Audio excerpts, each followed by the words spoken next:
pessoal, sejam bem-vindos a um aviso antes do próximo episódio das Dicas do Vernalha. Na verdade, o episódio vai vir em seguida desse aviso, isso é só um recadinho. Na verdade, enquanto eu gravava o episódio que vocês vão assistir, de alguma forma eu comi bola na regulagem de foco. Estava gravando com uma câmera da Samsung, que é a NX3000, fazendo alguns testes aí de vídeo, já tinha feito muitos testes de foto com ela, mas não os testes de vídeo. E aí eu adotei um padrão que era tentar regular ela da mesma forma como eu faria com outras câmeras que eu já usei. Em várias câmeras, se a gente deixa o autofoco ligado, mas desliga o foco de perseguição, desliga a detecção de rosto, desliga o estabilizador de imagem, aí você foca a imagem e ela para quieta focada e você pode gravar um vídeo. No caso desse modelo da Samsung, ela não faz bem isso, ela continua tentando focar a imagem mesmo que eu tivesse desativado os automatismos. Eu não me liguei disso porque eu não testei antes. Então, graças a esse fato, o vídeo que vocês vão ver tem um probleminha de foco. A câmera ficou caçando o foco o tempo inteiro. Então o foco vai um pouquinho para trás, um pouquinho para frente, às vezes desfoca, às vezes volta. Como eu não estou com muito tempo, eu estou no meio de alguns projetos, eu achei que não valia gastar aí algumas horas de trabalho regravando o conteúdo, mesmo porque eu não estou com essa disponibilidade de tempo. Então eu achei que valia a pena salvar o conteúdo que foi gravado, que foram 4 episódios que foram gravados com essa pequena falha de foco. E aí eu resolvi gravar esse aviso, esse recado antes, para que vocês então deem um desconto na questão do foco. Aqueles que são preciosistas também vão reparar que a imagem tem muito ruído. Foi gravado em ISO 3200 durante a noite com pouca iluminação. Então vocês vão reparar nesses dois fatores, um foco que sai caçando um pouquinho e um ruído de imagem. Fica a dica para quem for gravar vídeos com uma Samsung, agora a gente está gravando essa pequena vinheta, esse pequeno aviso ainda com a Samsung NX3000, mas agora com o autofoco totalmente desligado. Feito foco no modo manual, as coisas estão funcionando normalmente. É isso que eu queria avisar para vocês, pessoal, com relação ao foco. E fica a dica extra, aí, uma dica bônus nas Dicas do Vernalha.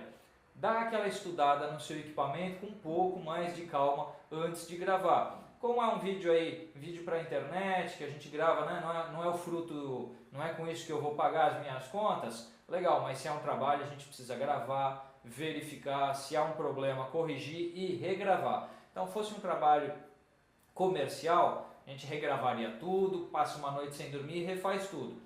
Como é um vídeo aí, poxa, para passar umas dicas para a internet, eu perguntei no meu Facebook se a galera achava que eu devia postar mesmo assim, apesar do foco meio problemático, a galera concordou que eu podia postar mesmo assim e está agora explicado qual é o problema de foco que vocês vão ver nesse episódio e em outros 3. Foram gravados 4 episódios com esse problema, aí quando passar esse bloco de episódios lá na frente, a gente estará com novas dicas do Vernalha com a questão do foco resolvido. Tá joia, gente? Aproveitem o episódio, curtam as dicas e a gente se vê por aí.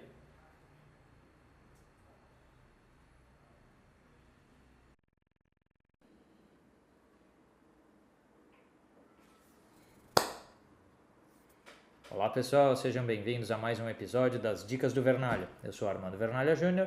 Se você quiser conhecer um pouquinho mais do meu trabalho, dá uma chegada lá no meu site, que é o vernalha.com.br, e no blog, que é o dicasdovernalha.wordpress.com. Aproveitando para falar, muita gente perguntou assim, poxa, por que você bate uma palma no começo do vídeo? É a chamada claquete palma, né, gente? É para sincronizar o áudio que está sendo gravado aqui com a imagem que está sendo gravada na câmera. E aí, por que você não usa, sei lá, que plugin para sincronizar? Poderia, não deu vontade mesmo, então eu gosto de fazer claquete palma, eu acho legal. Vamos lá. O assunto do vídeo é câmeras mirrorless. O assunto deste episódio das Dicas do Vernalha são as mirrorless. Por que, Armando, você migrou de DSLR para mirrorless? Eu migrei, eu não tenho mais câmeras DSLR, eu só trabalho com câmeras sem espelho. Então, por que eu fiz isso? Não quer dizer que, de alguma forma, o meu processo de decisão de compra de equipamento seja bom ou ruim para você, vá ajudar ou não vá resolver qualquer problema na sua vida fotográfica ou não, mas de alguma forma talvez aconteça a coincidência do meu processo decisório de alguma maneira ser útil para mais gente. Então por isso que a gente está gravando esse vídeo, até para tirar algumas dúvidas que o pessoal tem sobre câmeras sem espelho. Esse é meu equipamento de trabalho atual, isso que está aqui em cima da mesa, uma Sony A6000 e lentes da Zeiss, no caso aqui estão as Zeiss Tweet. né, 12mm a 32mm e mais algumas coisinhas aí.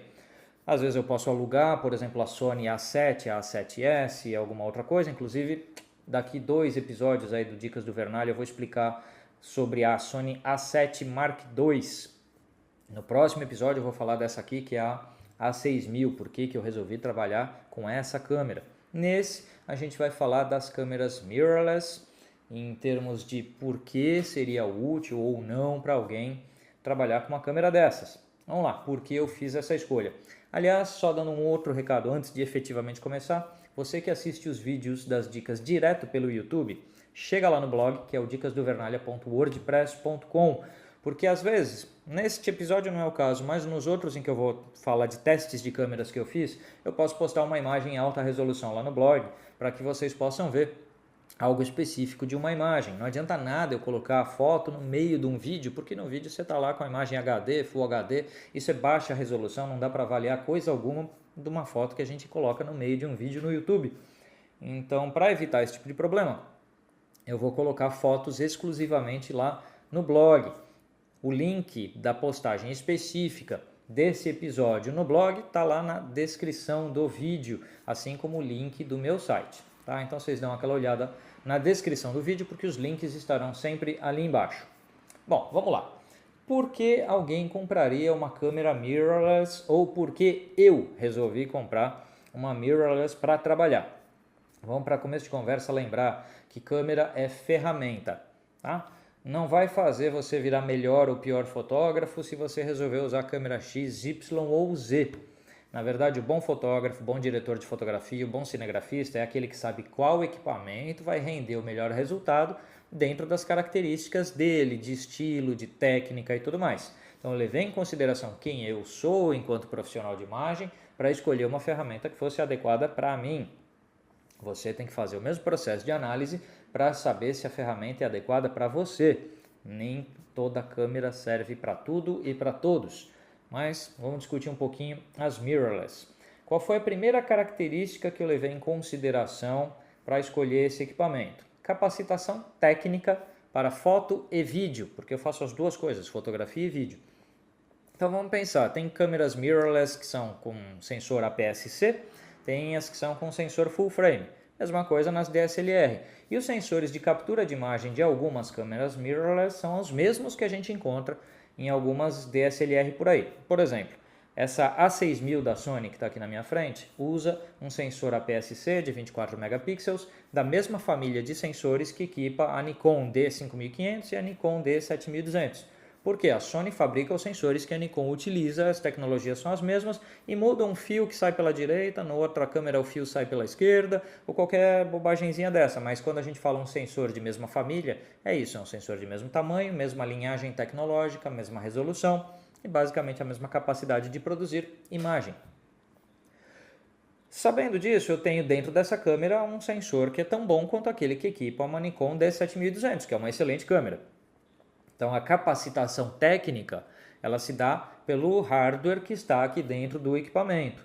O que nela capta imagens. E o que capta imagens em várias câmeras mirrorless é um sensor de captura tão bom quanto de qualquer DSLR. Mas aí ela começa a ganhar uma vantagem na captação de vídeo. Por não ter o visor óptico, que toda DSLR tem, a DSLR precisa levantar o espelho e acionar o Live View para trabalhar vídeo. E aí eu estou vendo a imagem no LCD da câmera. E se tiver sol, se tiver muita luz ou qualquer coisa, eu já não enxergo o LCD da câmera. Já numa mirrorless como essa, ela tem um visor eletrônico. A imagem captada pelas lentes, que iria para o Live View, por exemplo, da câmera, vai direto para esse visorzinho nos olhos. Com isso eu tenho condição de continuar trabalhando, independente de qualquer condição de luz que eu tenha. Outra questão é, todas as coisas que podem aparecer no visor do LCD, também irão aparecer lá nos seus olhos. Eu posso ver histograma enquanto eu trabalho, eu posso ver coisas que não tem numa DSLR, não existem, como regulagem por zebras para luminosidade, coisas que não existem numa DSLR, como o focus peaking, que é um auxiliar de foco para trabalhar foco manual muito eficiente, muito comum em câmeras de vídeo e que não tem numa DSLR. Então, de alguma forma, as mirrorless, principalmente os modelos da Sony e também os da Panasonic nesse caso, elas são muito mais bem adaptadas para vídeo do que todas as câmeras DSLR que estão no mercado. como eu faço foto e vídeo, eu queria um equipamento com idêntica capacidade nas duas áreas. As DSLR são mais capazes para foto e um pouco menos capazes para vídeo. Já a mirrorless, pelo menos em alguns modelos que estão no mercado, tem capacidades iguais, ou seja, um equipamento igualmente bom para as duas áreas. Então, minha primeira questão, meu primeiro motivo foi esse, a capacitação técnica do equipamento para me acompanhar nas minhas duas áreas de trabalho, fotografia e vídeo. Qual foi minha segunda razão? A segunda razão foi tamanho e peso. Nunca gostei de equipamento pesado. Minha primeira câmera assim legal que eu tive foi uma Pentax MZM, que eu adorava porque era pequena. Depois eu tive uma Pentax MZ50, que também era sensacional porque era pequena. Aí de repente eu comecei a trabalhar com as câmeras da Canon, que são sempre um pouco maiores, mais gordinhas. E eu sou um cara baixinho, eu tenho 1,65 de altura, eu tenho mãos pequenas. Graças a isso, o equipamento grande e pesado sempre foi incômodo para mim. Se pegar câmeras full frame, então, por exemplo, a D810 da Nikon é uma câmera gigantesca, pesa quase 1 kg só a câmera. Eu acho muito desconfortável ficar com isso aí pendurado no pescoço o dia inteiro. Eu acho realmente incômodo equipamento grande e pesado. E a mirrorless, por não ter o sistema do espelho, não ter o prisma, que é algo parte do sistema do espelho, ela fica menor e mais leve. No caso dessa câmera aqui, se eu comparar com a D5500 da Nikon, por exemplo, que é uma DSLR de capacidade parecida, ou a D7200, essa câmera pesa metade e tem um tamanho que é metade ou menos. Graças a isso, eu tenho um kit de trabalho, minha mala de trabalho fica muito menor e muito mais leve, consequentemente muito mais confortável para trabalhar. Por fim, terceira razão para as minhas escolhas foi ter um equipamento discreto. Eu não gosto muito, eu faço poucos eventos, mas às vezes eu faço eventos corporativos. Eu não gosto muito, mas às vezes acontece algum cliente já antigo meu que pede, vamos fazer uma festa para os funcionários, vamos fazer um vídeo nessa festa ou qualquer coisa assim. Legal, eu trabalho também com isso. E eu não gosto das pessoas posando muito para mim. E a DSLR, ela carrega aquela coisa da pose do fotógrafo, né? Você tem que pôr ela na sua frente, fazer aquela pose de fotógrafo. E naturalmente todo mundo que está do outro lado já começa a posar também para você. Você vira um poser e o público também. E eu não gosto muito dessa atitude. Eu gosto de passar um pouco despercebido durante o trabalho. Ou se eu faço fotografia de rua, que eu faço muito, eu também gosto que as pessoas não notem muito que eu estou ali fotografando. Eu vou pedir autorização sempre para todo mundo que eu fotografo na rua, depois eu vou conversar com a pessoa, pergunto se a pessoa se incomoda ou não, mostro a foto, mas eu quero conseguir o clique de uma maneira um pouco mais isenta. E o equipamento sendo pequeno, leve e discreto, o que ajuda o pequeno e leve, faz com que eu tenha mais sucesso nesse tipo de fotografia, onde eu consiga passar sem que as pessoas me notem e de alguma forma eu coletar imagens que eu não conseguiria, pelo menos não para o meu estilo de trabalho, para a minha forma de trabalhar com uma DSLR, que é um pouco intrusiva, né? É aquela lente protuberante indo na direção das pessoas e é uma coisa meio uma arma apontando para os outros, né? A mirrorless ela é mais discretinha, menorzinha, ela parece uma câmera mais inofensiva. Então esses três motivos foram fundamentais na minha escolha: capacitação técnica, tamanho e peso e discrição. Depois eu vou explicar, no próximo vídeo eu vou explicar mais por que eu escolhi esta especificamente, que é a A6000 da Sony. No outro vídeo adiante vou falar um pouco da linha A7 da Sony. Já gravei um vídeo há um tempo atrás falando da A7S. Vamos falar um pouquinho mais de outro modelo que eu testei, que é a A7 Mark II. E depois vamos aí mudando de assunto ao longo dos vídeos deste canal, que é o Dicas do Vernalha. Tá? Então eu queria esclarecer um pouquinho mais, começar a conversar sobre mirrorless, lembrando sempre isso que eu falei no começo do vídeo, né, gente? É ferramenta. Você não vai ficar melhor fotógrafo porque escolheu um equipamento X ou Y. Não vai mudar nada na sua vida se você não operar a coisa com a técnica adequada, se você não tiver referências artísticas interessantes para fazer uma composição que vale a pena ser vista, fazer um enquadramento que vale a pena ser acompanhado. Nada adianta se a gente faz um trabalho tosco. Aí você pode estar com o que for na sua mão. Pode dar a D810, que é uma das melhores câmeras que estão aí no mercado, na sua mão e vai continuar não saindo nada. Ou pode dar um celular na mão de alguém talentoso e vai sair uma obra de arte. Então vamos ter esse discernimento que as coisas não fazem, né? Estas máquinas não fazem milagre. Elas nos ajudam, mas elas não resolvem todo o problema se nós não fizermos a nossa parte. Falando em mirrorless, muita gente me pergunta, poxa, com que equipamento você gravou o vídeo? Áudio está sendo aqui captado por um Zoom H4n, imagem por uma Samsung NX3000, que está em ISO 3200, com abertura 5.6, com a lente do kit dela, que é uma 1650, com modo 720p de vídeo a 30 quadros por segundo, com um tempo de obturador de 1/30. É uma mirrorless pequenininha, aquela câmera que eu chamo, essa Samsung é a câmera de porta-luvas, né?